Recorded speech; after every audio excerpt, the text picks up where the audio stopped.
the Bob Mills Weather Center, Oklahoma weather expert, Lacey Swope.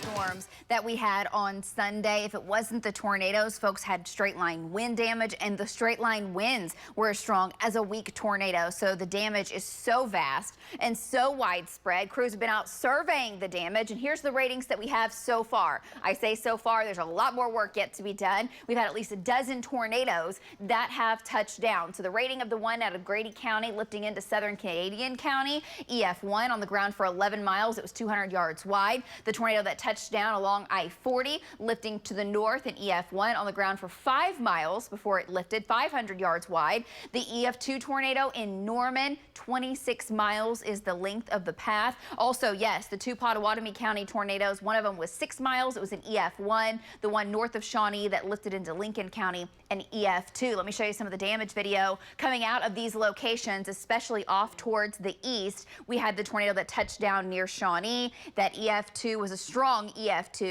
Also, the tornadoes that touched down in Norman. This is video coming out of Norman, and you've seen some of these aerial shots, but man, we just can't even get to all of the video and all the homes and all the properties that were damaged. Folks like this, their roof was ripped off. Of course, everything in there gets waterlogged after that, so it floods out, and it just becomes, well, devastation. And we've seen this just across the board. Let me take you back to the maps and show you what's going on, because we do have another chance for severe weather. This time, it's a completely different system. No two storms are the same. These storms will be moving as quickly. They will be moving very fast, and they also will still pose a threat for wind and hail and a tornado threat. The question is, how far to the north does this lift? Right now, some data suggests we have a north wind for a while in central Oklahoma, which would keep our severe threat very limited. Other data suggests no, we are in it very much up along I-44 and off towards the northeast. So we will keep you updated on those zones, and I'll show you more on that in a minute. Quiet across Oklahoma now. Yes, there's a lot of snow ongoing to our north, to our west. That system actually skirts by to our north.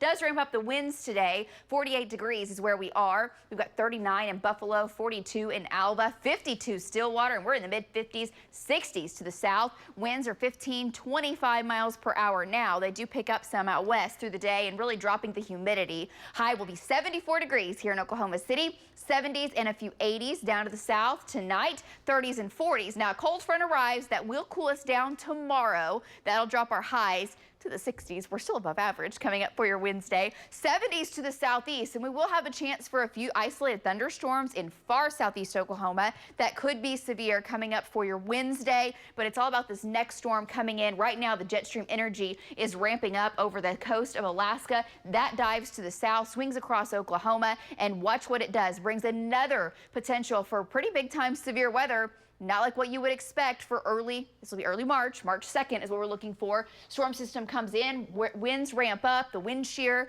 goes through the roof, which is winds turning with height, which can allow those storms to produce some pretty big hail, damaging winds, and give us a tornado threat. And the Gulf moisture tries to really surge back up as well. So Thursday, depending on how far to the north this can lift, 60s, 70s, maybe warmer in southern Oklahoma. We'll have to see. I do think we have some afternoon showers. The real deal will get to going mid-afternoon into the evening, and these storms will quickly race to the east. So it's a narrow window here in the metro, turning colder on the backside with the chance for a wintry mix and snow. The damaging wind zone, while we could have some 50, 60 mile an hour winds in the metro, that's a higher threat, 60, 70, some 80 mile an hour gusts to the south. Same thing with the hail. Nickel dime could have some quarter-size hail in Oklahoma City, up to golf balls down to the south, and that tornado threat, it's there coming up for Thursday. So our trackers are geared up. Our team will be bringing you updates once again, and it does look like it's a low to a moderate threat for tornadoes from Pauls Valley, Sulphur, Ardmore, Ada to Atoka. But again, stay tuned. David will be in this afternoon updating these areas with the latest data